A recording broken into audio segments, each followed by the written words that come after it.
And we'd like to now call Honorable Ede Duale to just come and address us. Welcome. Oh, for prayers, sorry, I beg your pardon. Let's pray. In the name of Allah, the most gracious, the most merciful, praise be to Allah, Lord of the Mama Rachel Ruto,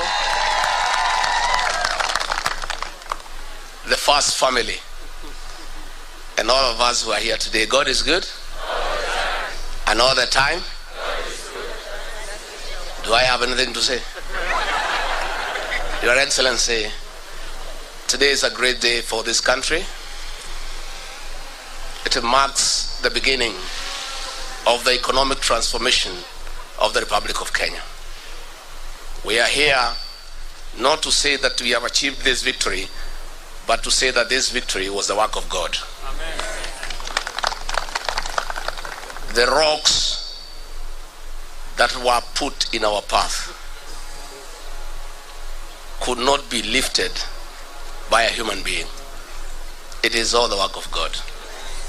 And I must say that we have seen the heart of God all through for the last 4.5 years. It's been a long and tedious journey. Against all the odds, against serious mobilization and weaponization of the state machinery, today the son of an ordinary Kenyan whose father and mother are not known is the President of the Republic of Kenya. We thank God. I remember last year we attended a church function at 7 a.m. somewhere in Kano. And there was an evangelist from Nigeria, and he tried to explain to us why our outgoing leader had abandoned William Ruto. And he told us not to worry. It was all God's doing, so that when he becomes president, no man can say he made you king.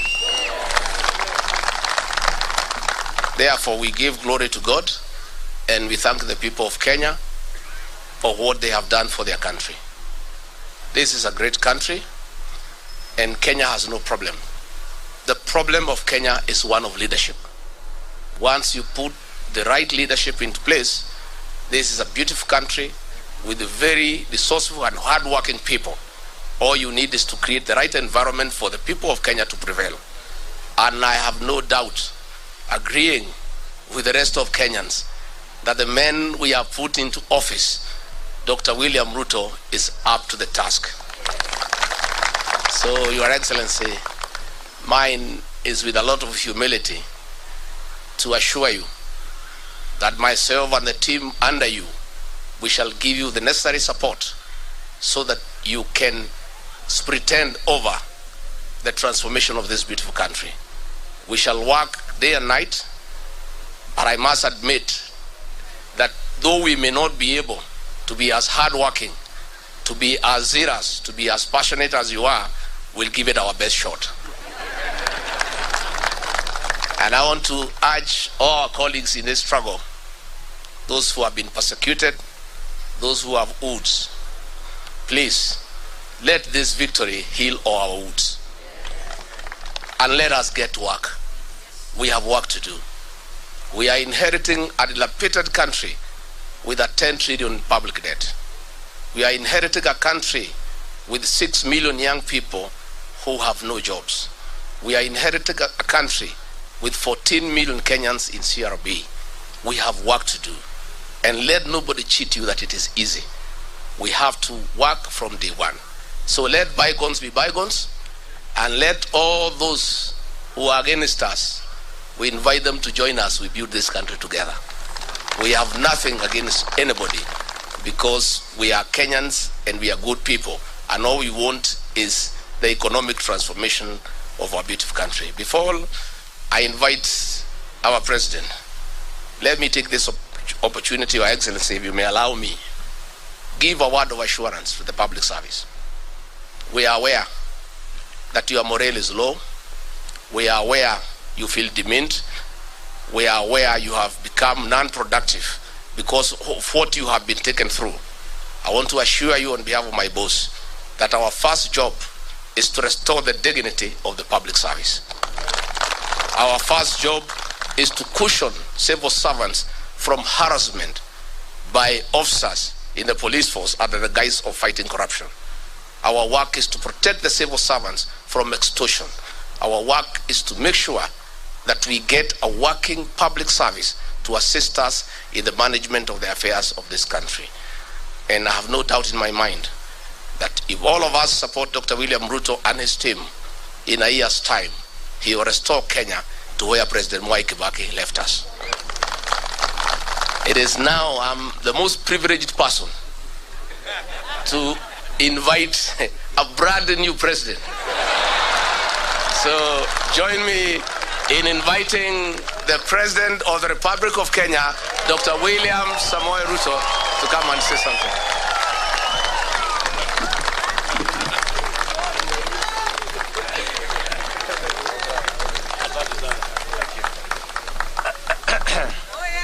Asanteni sana. Tafadhali tuketi chini.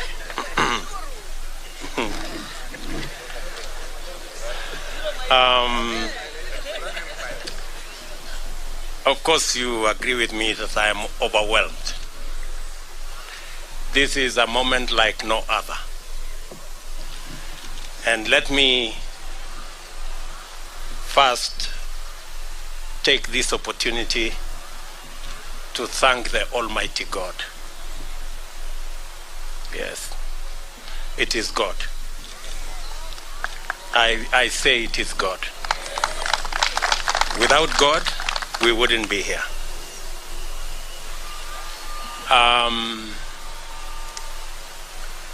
I have gone through many difficult situations, but because of God, we are here today to celebrate that today the people of Kenya have made a choice, and that choice has been confirmed by our judiciary. Let me first and foremost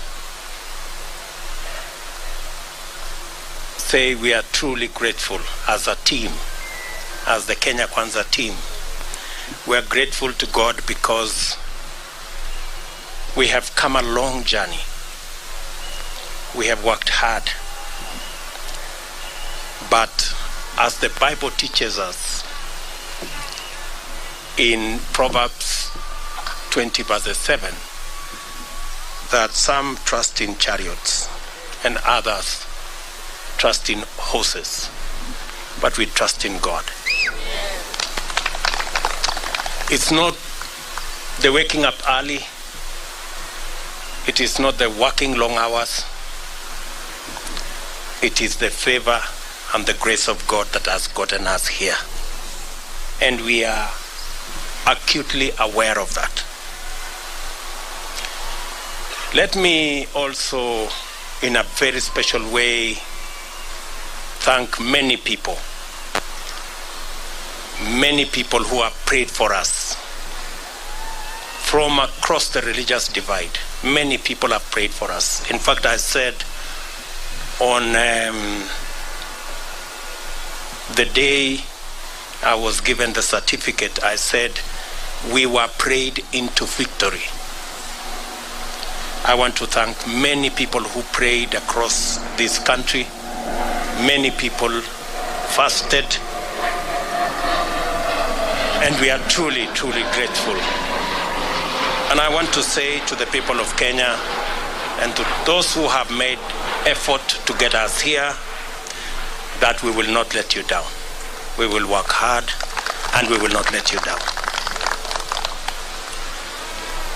Let me also, in a very special way, thank my friends, starting with my wife Rachel, who prays for me every day. Before I leave the door from that house behind me, she always holds my hands and prays for me. And my children, for believing in me and always encouraging me. Very special thanks goes to my friends seated here, the people we started this journey with, under very difficult circumstances. I know many of you have suffered because of being my friends. Many of you have been taken to court. Many of you have been harassed, your children, members of your families.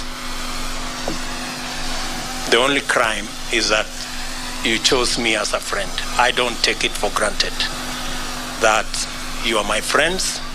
We started with many of you who are formerly members of Jubilee. You know what happened to us. I do not want to say. But we believed in a better Kenya. We believed in a freer, more democratic, more rational Kenya. Along the way, many brothers and sisters joined us from other political parties. I want to also say a very big thank you to them. They gave momentum to our journey. And I want to say asante sana.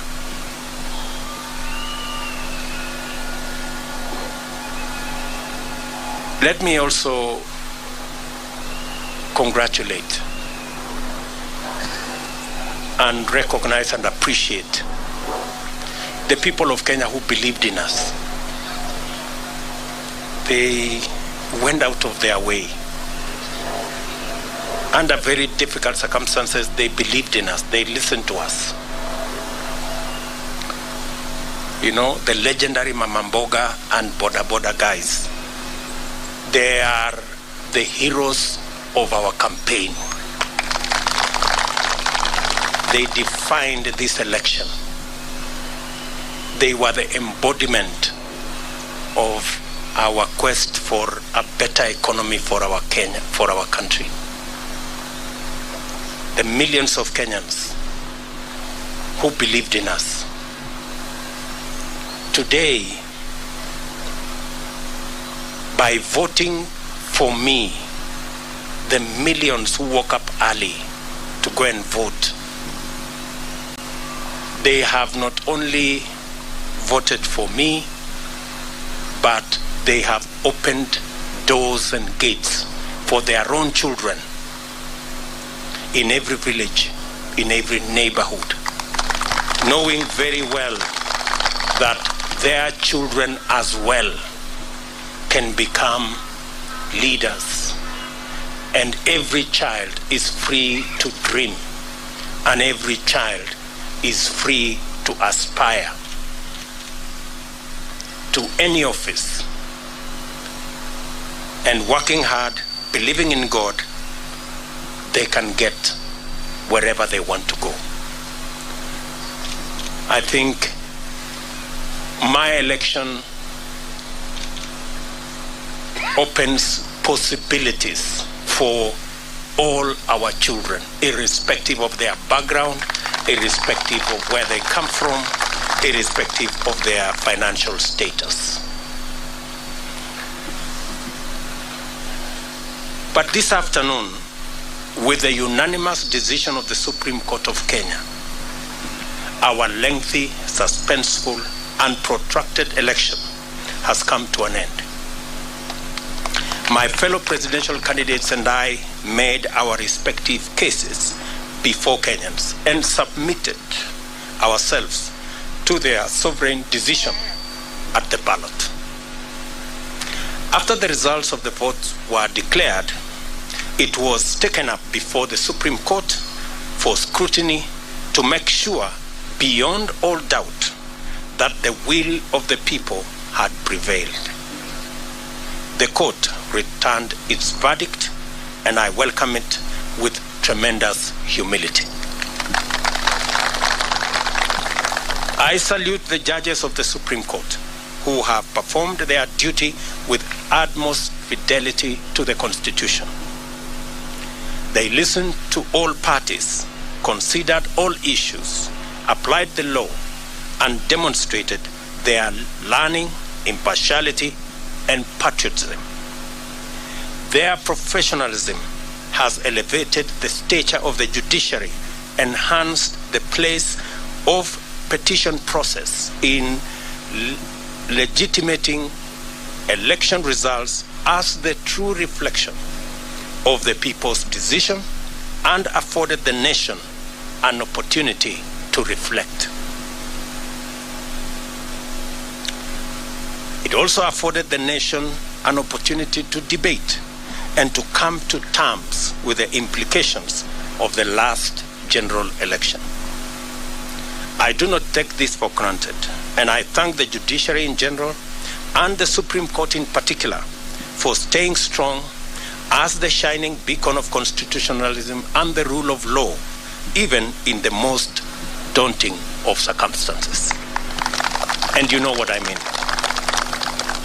The Supreme Court scrutinized, examined, and dissected and tested the declaration of the Independent Electoral and Boundaries Commission against the high standard established by the Constitution. The decision vindicated the Commission's effort to go all the way and deliver an election that exceeded public expectation and fully met the constitutional threshold of a secure, transparent, free, fair, and accountable election. The return of a unanimous decision on all the 9 issues confirms the fidelity of the IEBC to both the law and the Constitution. I therefore commend the Commission for their noble achievement at tremendous and regrettable cost to serve the people of Kenya by ensuring that their sovereign will is upheld. As I do that, we are all aware that there are men and women who lost lives in this election when they shouldn't. There was blackmail, threats, intimidation, and all manner of attempts to subvert the will of the people. The IEBC stood firm. The judiciary has vindicated the IEBC. This appreciation takes us to the point of proper appreciation of the just concluded legal process. Many of our supporters were a little unhappy about the delay, and some might have been tempted to impute bad faith in the petitioners who they say they saw to be taking advantage of the law to frustrate their wishes as expressed through the ballot. A lot of this anxiety is the result of long-standing suspicion of national institutions, especially when political contestation is involved.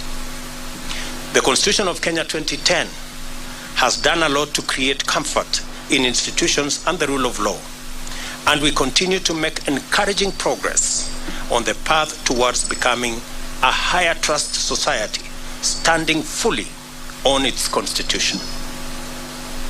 It was therefore perfectly legitimate for the petitioners to go before the Supreme Court to have their questions answered, doubts assuaged, and fears allayed. By exercising their constitutional right to take advantage of opportunities to establish the truth, the petitioners tested the result and inscribed upon it the highest stamp of judicial, legal, and constitutional approval. Our electoral and judicial institutions have won, and the Constitution has asserted itself and prevailed. My esteemed competitors now have a credible basis on which to consider the outcome, and we are vindicated by the choice of the people of Kenya. The court's decision completes the loop of institutional stewards of the rule of law, entrench our Constitution, and express the sovereign will of the people who have articulated themselves quite eloquently, directly, and through their constitutional institutions. I congratulate all patriotic Kenyans who presented themselves as presidential candidates. It is not an easy decision, and a national campaign is not a walk in the park at best. I want all of you to know that your effort is acknowledged and deeply appreciated. Wahiga Mwaure and Ruth Musheru, George Wajakoya and Justina Wamai, the Honorable Raila Odinga and the Honorable Martha Karua. May the spirit of love for country and selfless service lie long in your hearts, and may Almighty God always remember you. Competitive electoral politics can make and has made our politics an arena utterly devoid of grace.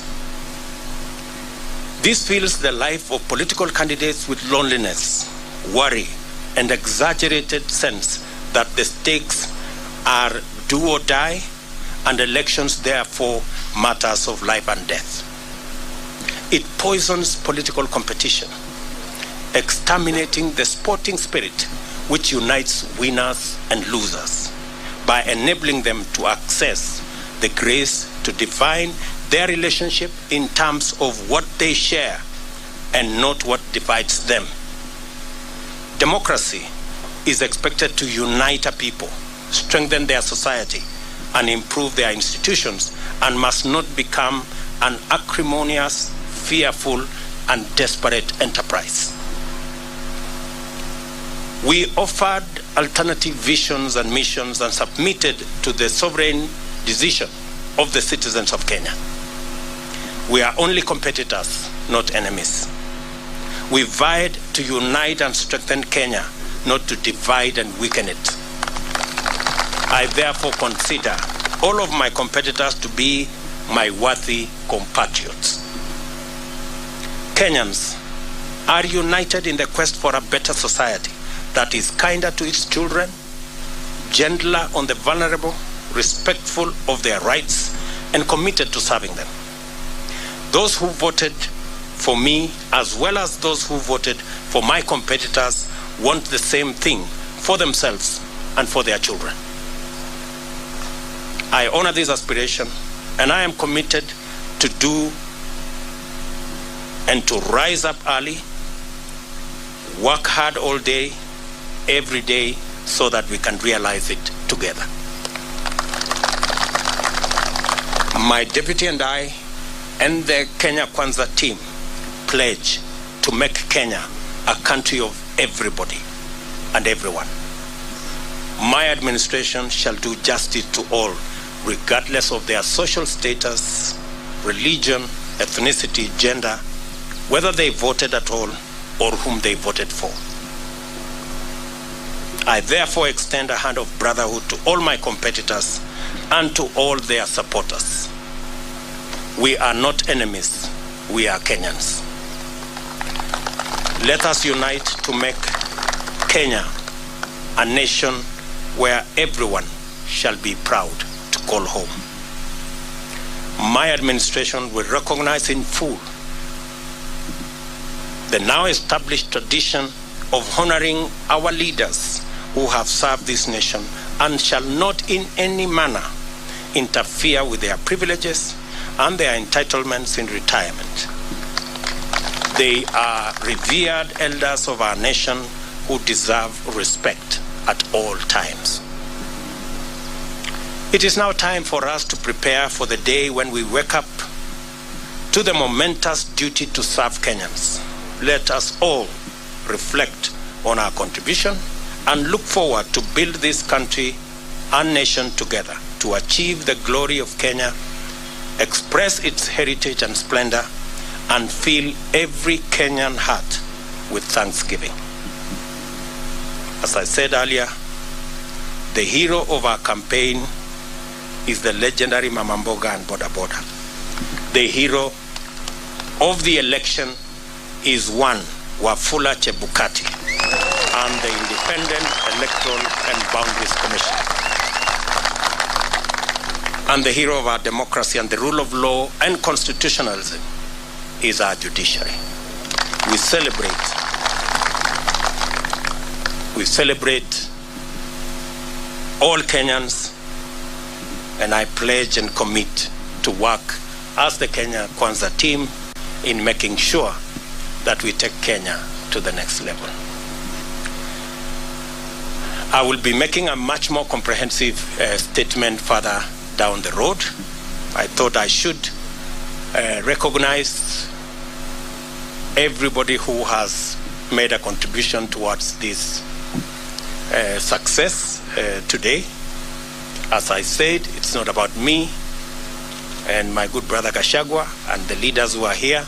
It's about all millions of Kenyans who have made a contribution to us getting where we have. I will shortly be putting a call to my good friend, President Uhuru Kenyatta.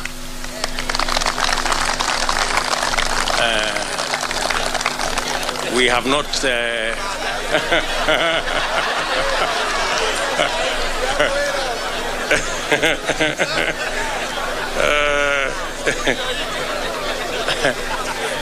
we have not I haven't talked to him in months.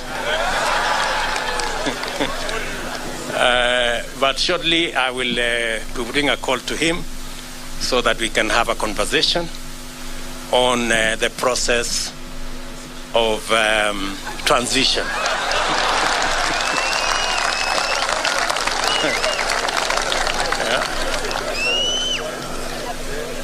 Yeah. I know he worked hard in his in his own way, but the people of Kenya have made a decision, and we have absolutely no issue with the democratic choices of any Kenyan. You remember I said earlier, when I chose to support Uhuru Kenyatta, I did not give him conditions that he must support me. I have made that very clear. So I take no offense at all that he decided to choose and support somebody else. And therefore, we will remain friends as we have been in the context of where we are. And, and we look forward to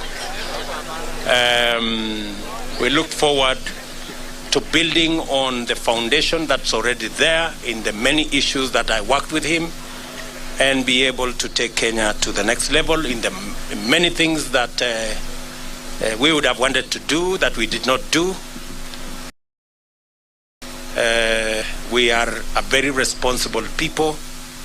Government is a continuous enterprise, and we will complete all the projects that have not been completed, as we have said, and we will build on that foundation the programs that we have committed to the people of Kenya, and we will hit the ground running because we are aware of what we need to do.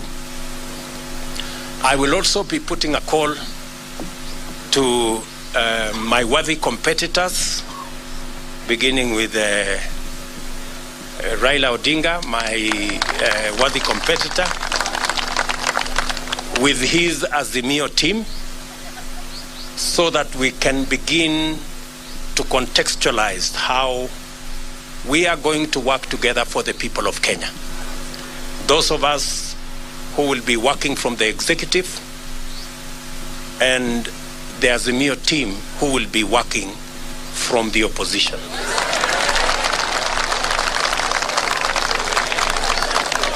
And as I committed to the people of Kenya, I believe in the rule of law. I do not believe in the handshake stories.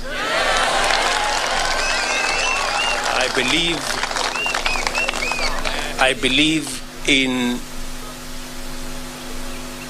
an accountable government held to account by a responsible opposition. That is how Kenya is going to move forward.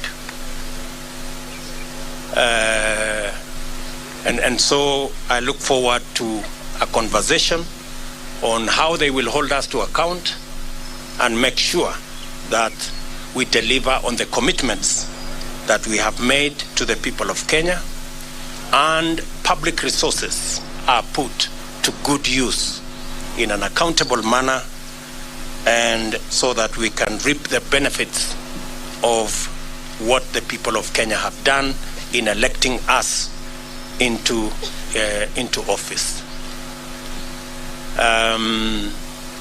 We will then be working with all the other people as we get down to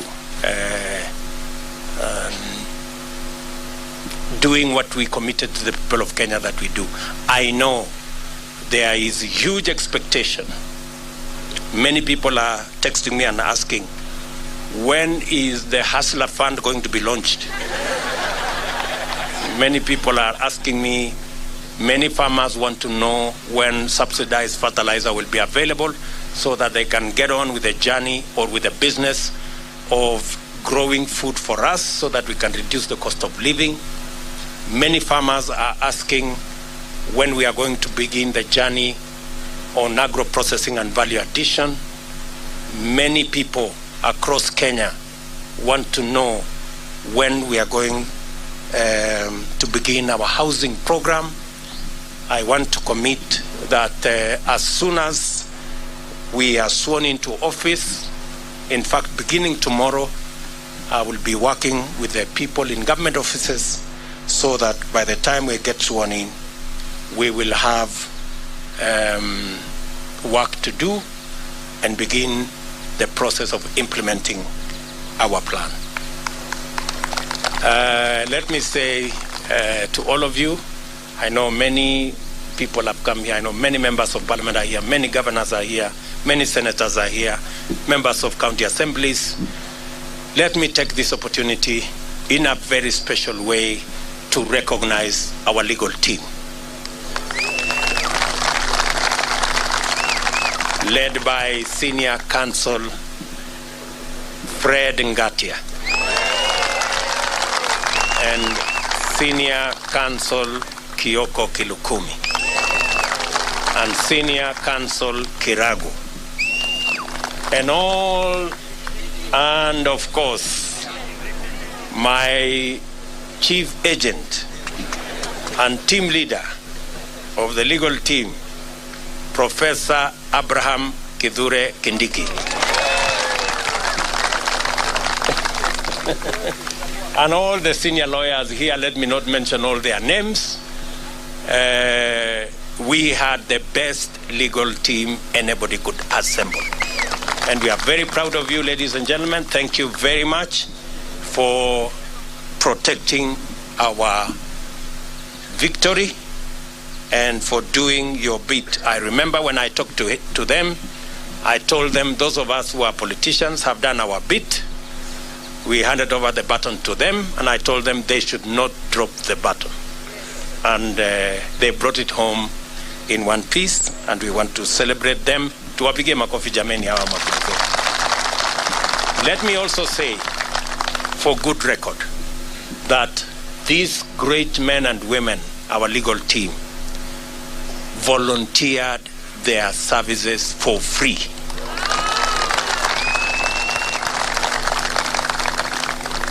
It is amazing that they said this is a patriotic duty they are doing for their country. And they were going to donate their time, their intellect, their professionalism to make sure that they do that is what is right for Kenya. Ladies and gentlemen, I sincerely appreciate on behalf of the Kenya Cancer team your sacrifice, your contribution, and your commitment to this journey. Asanteni sana. Of course, there are many volunteers.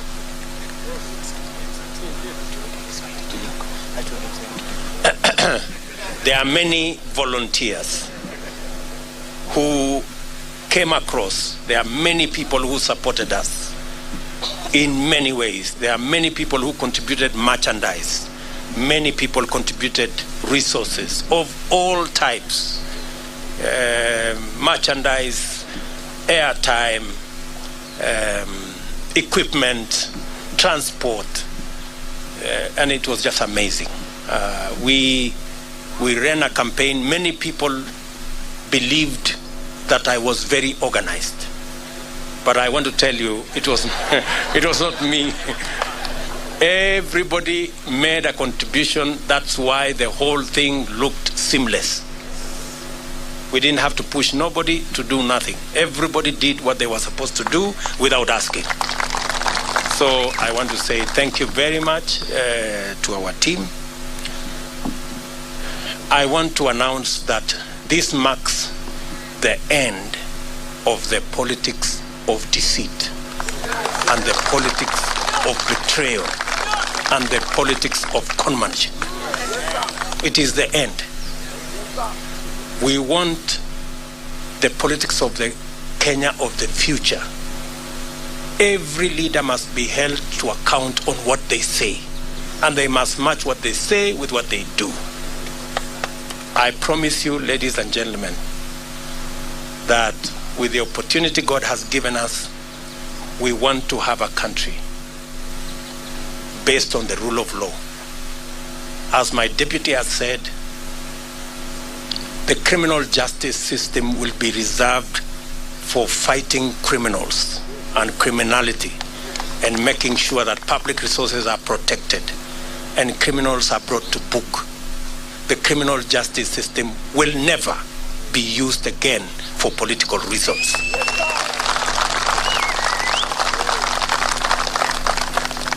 Let me say it again. The criminal justice system will never be used again against those who have a contrary view, political view to ours.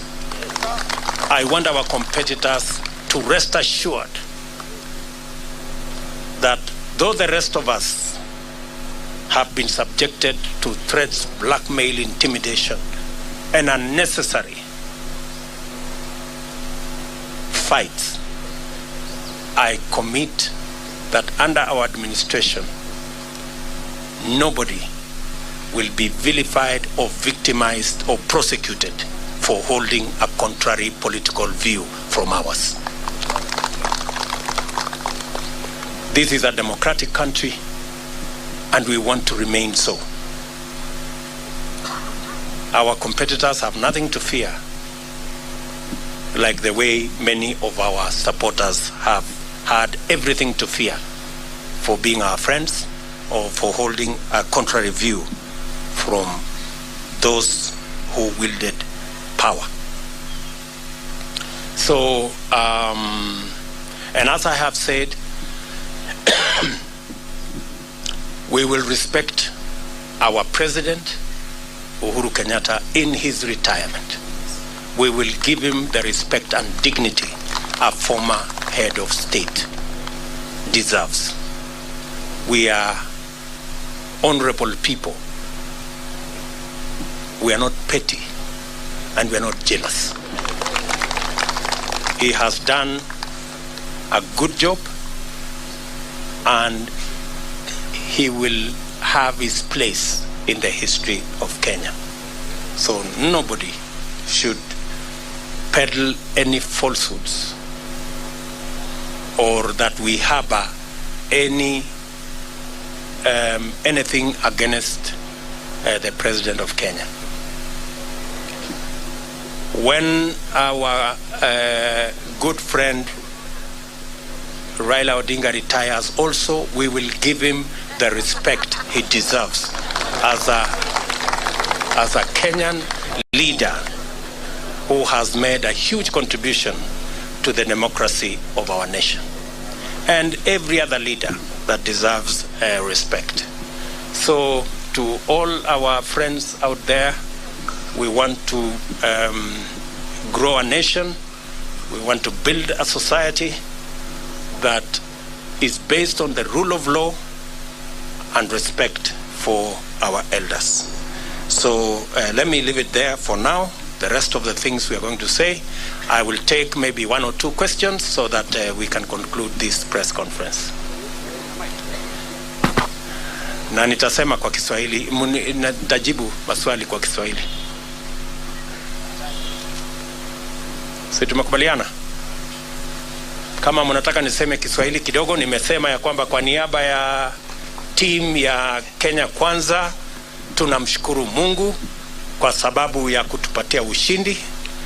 Hii ushindi si ya William Ruto na Gachagua, ni ushindi wa mamilioni ya Wakenya walioamka asubuhi na mapema kupiga kura ili hata na watoto wao waweze kupata nafasi ya kuwa na ndoto ya kuwa viongozi katika taifa letu la Kenya.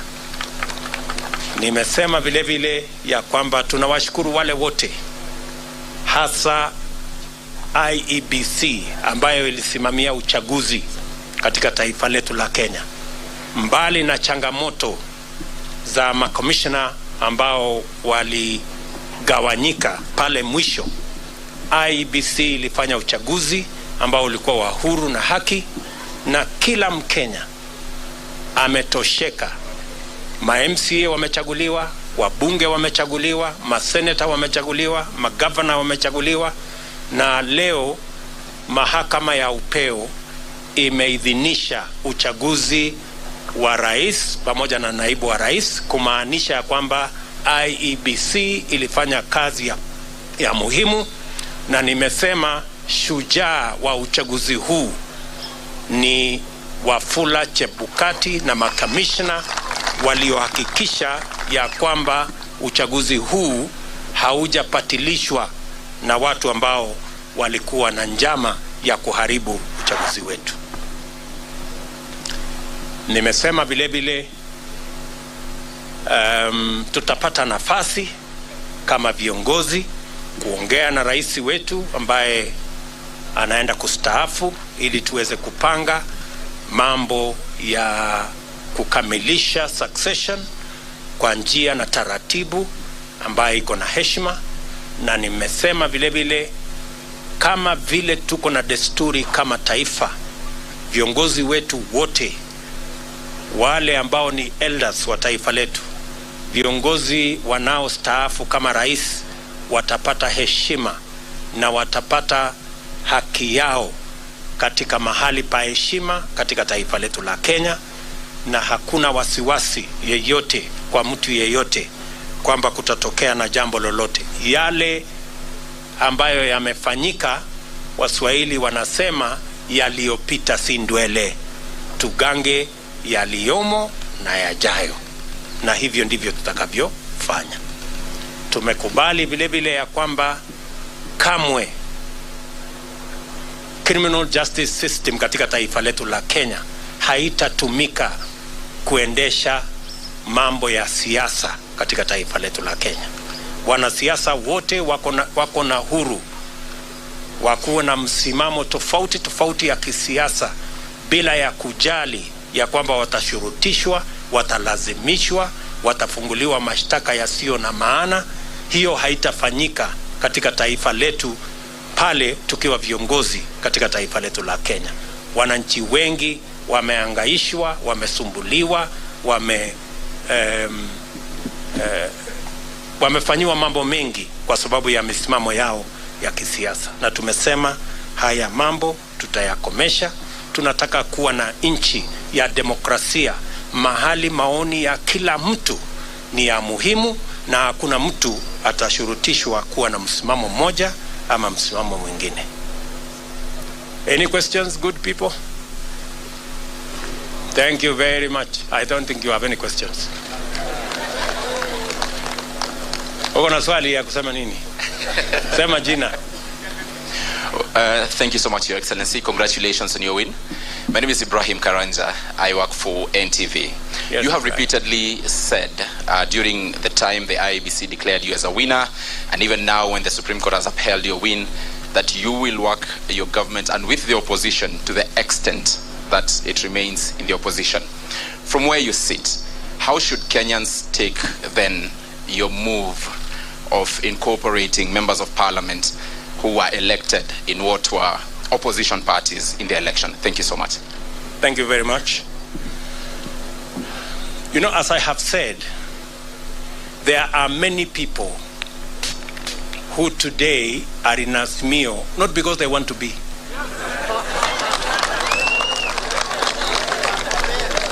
We have many people who are forced, blackmailed, threatened into belonging to Azimio. There are many leaders. If many of these leaders, if they tell you their stories, they are horror stories. Many of them were told, if you don't join Azimio, this court case, KRA will be brought on you, and many other threats. And that's why I said the other day, our good brothers, competitors on the other side, they have to really think of how to take their coalition into the future now that they don't have the instruments of blackmail, threats, and intimidation. Because they have built their coalition using force and blackmail. And you know, this is a country, a democratic country, and you cannot force anybody to make political choices they don't want. Imagine even a law was passed that makes people prisoners of a certain coalition. That once you sign a piece of paper here, and they make sure you sign that piece of paper at night when the lights are switched off. And then you are told, once you sign, you cannot leave. You know, that is not a country that we all wanted to belong to. So there will be people who will want to join Kenya Kwanza, and you know, a majority of the people who have decided to come and join Kenya Kwanza actually were people who we were together before. They were just boxed into a corner, threatened, blackmailed, and told they must belong to a different formation. So, because we are a country of free choices, yeah, I want you to know that we will have an opposition in Kenya. There will be no handshake like the one we witnessed before that creates a mongrel of a government where nobody knows where the line is. That one will not happen. But there will be people who will choose because of preference, because, for example, I'm sure maybe you are talking about Ali Roba and his team. Ali Roba and his team are members of Jubilee. We were together. Or Kiraitu Murungi for that matter. These are people we were together. They were just told, you must be here, otherwise X, Y, and Z will happen. Now that we are breathing fresh air and freedom has arrived, they are now, they can now make the choices. Thank you very much. Any other question? Yes, my good friend. Mpatie ule microphone.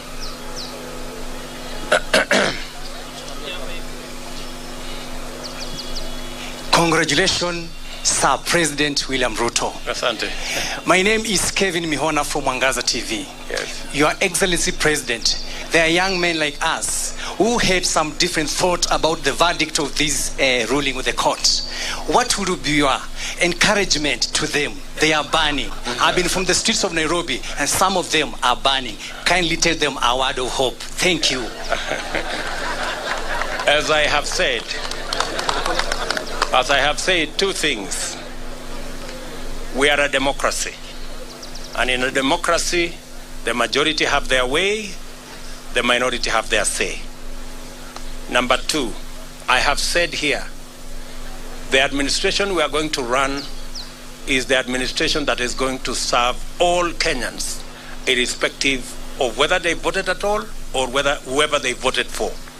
We are going to serve the people who voted for us and those who did not vote for us, because we are going to run the government of Kenya. And the government of Kenya is going to be the government of Kenya for all Kenyans. So they have absolutely nothing to worry. Nothing to worry. we are going to serve all Kenyans equally. Yes?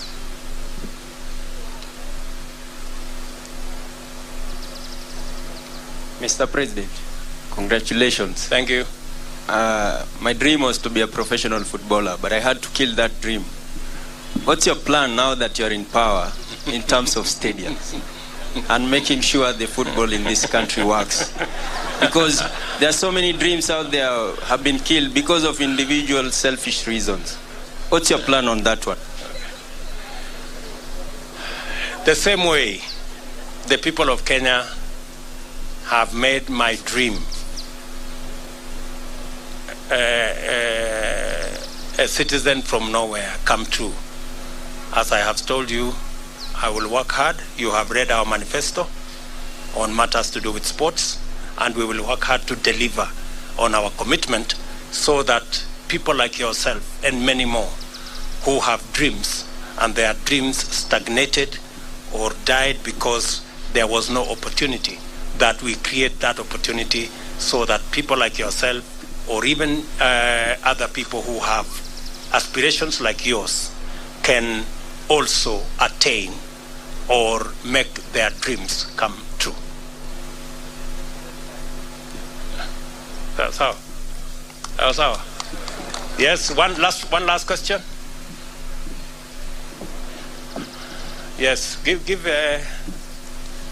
Yeah, my name is Ken Yes. Jenga Wambui from Minoro TV. Yes. We understand that from the Constitution, Chapter 9, Article 141, the President shall be sworn in the first Tuesday after 7 days. What is this one thing that you will promise Kenyans that you will deliver within the first 100 days once you assume office? There are many things, Njenga Wambui. And how is Inoro, by the way?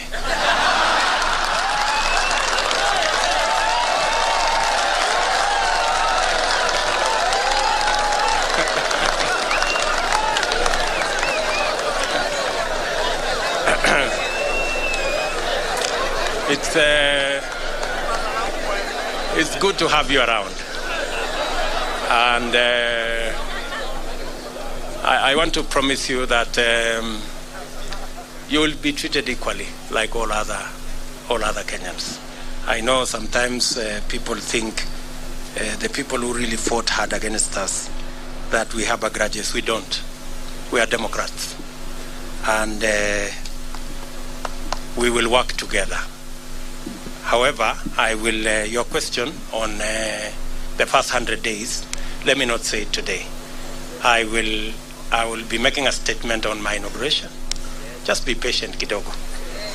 Sawa Bwana Njenga. Asante. One last one. Where are my good friends from Citizen?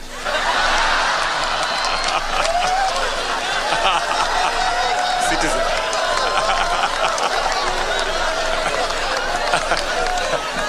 No, it was.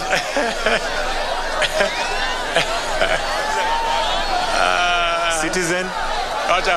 Where are they? Hawako? It's okay.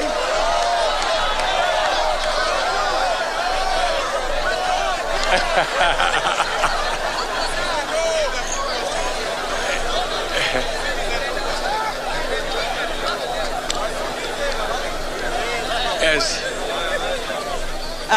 Congratulations on your win, Mr. President. My name is Brenda Wanga from Citizen TV.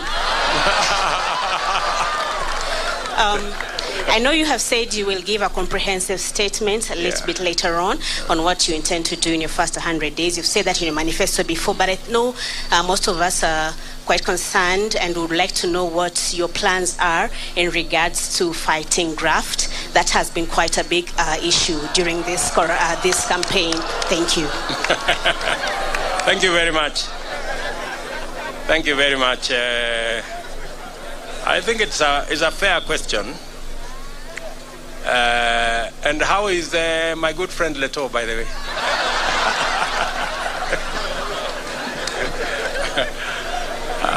And say hello to Chemutai Goinchi.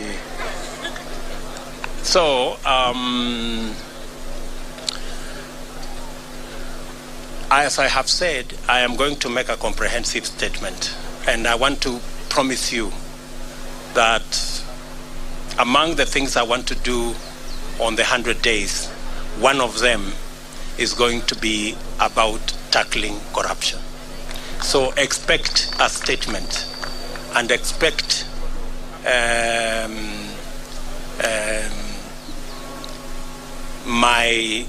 there are two things that I said in the manifesto. Number one is the judiciary fund, and number two is to have an accounting officer for the police and the entire criminal justice system, so that they will never depend again on resources from the office of the president. They will have their own independent budget and an accounting officer, so that they can go after anybody that is involved in graft or in wastage or in theft without getting permission from the office of the president. We will treat those institutions as the Constitution expects us, as independent institutions. But I'm going to make a statement about on that, or as among the things that will be in my 100 days to do list. Sawa, very good. Otherwise, I think we can leave it there for today. Mimi nataka ni waambia asante sana for coming. All the good friends from the media, thank you very much. We're going to be sharing information with you as often as we can. And I am just requesting that let's put the campaign behind us and let us look into the future together. We may all have supported different candidates, but the people of Kenya have made a choice. Sindio? Sasa tujipange tu kwenda mbele pamoja. Bas, asanteni sana na watakia baraka ya Mungu. Thank you.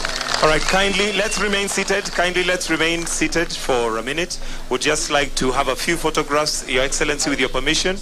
Live from the DP residence in Karen here in the county of Nairobi, President-elect William Ruto, in his first speech since the Apex Court affirmed his win a couple of hours ago, and perhaps to fast track to what he has been talking about, we'll be delving into that much with my colleague Regina Manyara. We are also joined by Advocate of the High Court Gibson Gisore and a constitutional lawyer Henry Kurauka.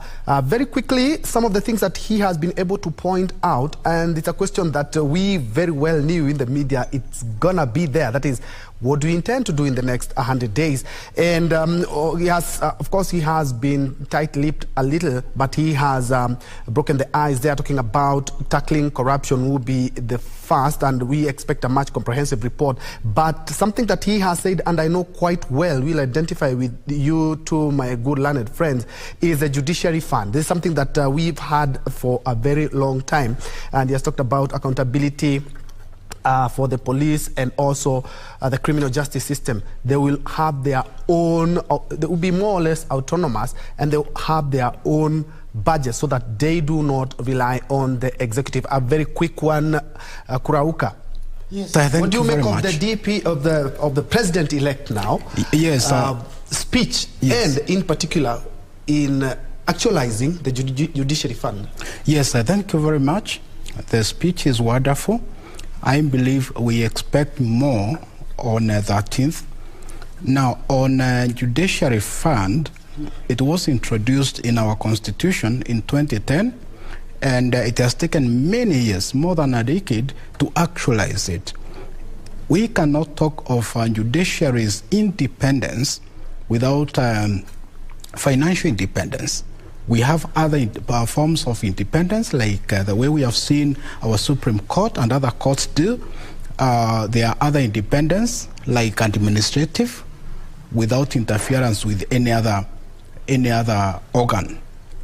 Presidency is actually a very important arm of government, because the president is the epitome of national unity. A lot of things will be said by our president-elect, but let me say this. Yes, it may be easy to promise when we are campaigning, but when it comes to actualizing, it may not be practical to actualize some of these things within 100 days, because there are many other institutions that need to put input into it. For example, fighting corruption. There are more than 10 institutions